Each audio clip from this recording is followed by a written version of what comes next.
Hello అందరికీ welcome back our channel. ఈరోజు నేను చేసే వంట అమ్మ చేతి కమ్మని వంట. ఇది అమ్మ చేతి అని ఎందుకన్నానంటే ఇది మా అమ్మ చాలా బాగా చేస్తారండి ఈ రెసిపీ. నేను చిన్నప్పుడు స్కూల్ డేస్లో తిన్నప్పుడు ఇంత టేస్ట్ తెలవలేదు, కానీ తర్వాత మన సంక్రాంతికి వెళ్ళినప్పుడు సాటర్డే ఈ రెసిపీ చేసి పెడితే అబ్బా స్కూల్ డేస్ అన్నీ ఒకసారి గుర్తొచ్చినట్టు అయింది. అదేంటంటే అరటికాయలు ఉంటాయి కదా, పొరుటు అనమాట. ఫ్రై కాదు, ఎగురు కాదు, పొరుటు కర్రీ. దీనికి కావాల్సింది వచ్చేసి అరటికాయ మనం ఫస్ట్ ఉడకబెట్టుకుని పెట్టుకోవాలండి, మెత్తగా అయిపోవాలి. ఉడకబెట్టుకున్న అరటికాయని పీల్ తీసేసి ఒక గిన్నెలో పెట్టి మొత్తం స్మాష్ చేసుకోవాలన్నమాట. ఇందులోనే ఉప్పు, కారం, అల్లం వెల్లుల్లిపాయ పేస్టు, పసుపు, గరం మసాలా, అలాగే ఉల్లికాడలు కొంచెం, ఇవన్నీ వేసుకుని మనం చేతితోటి స్మాష్ చేసుకుని బాగా కలిపి పెట్టుకోవాలన్నమాట.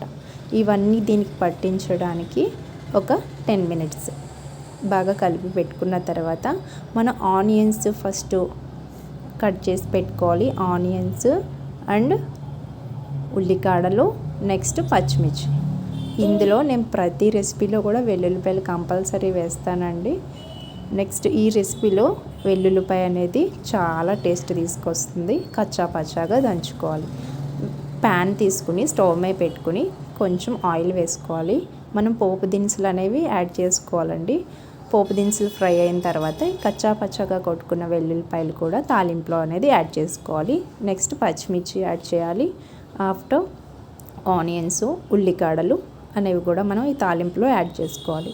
ఇవన్నీ కూడా కొంచెం పచ్చివాసన పోయేంత వరకు కూడా కాస్త ఫ్రై అవ్వనివ్వాలన్నమాట. తాలింపులో వెల్లుల్లిపాయ వేయగానే చాలా కమ్మటి స్మెల్ అయితే రావడం స్టార్ట్ అయిందనమాట. మనం ఫస్ట్ పక్కన మ్యాగ్నేట్ చేసి పెట్టుకున్న అది ఉంది కదా అరటికాయ మిశ్రమాన్ని, ఈ ఆనియన్స్ కొంచెం గోల్డెన్ కలర్ వచ్చేంత వరకు ఫ్రై అవ్వనివ్వాలి. అవి ఫ్రై అయిన తర్వాత అది మిశ్రమం అనేది ఇందులో యాడ్ చేసుకోవాలన్నమాట. యాడ్ చేసుకుని ఒకసారి మొత్తం కలిపి పెట్టుకోవాలి.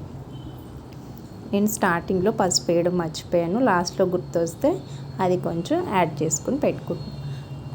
మీకు ముక్కలు ముక్కలుగా కావాలంటే కొంచెం అట్లా ఉంచుకోవచ్చు, మెత్తగా కావాలంటే మొత్తం స్మాష్ చేసి పెట్టుకోవడం. ఇందులో తాలింపులో మనం అరటికాయ మిశ్రమాన్ని యాడ్ చేసుకోవాలన్నమాట. బాగా మిక్స్ చేసుకోవాలి.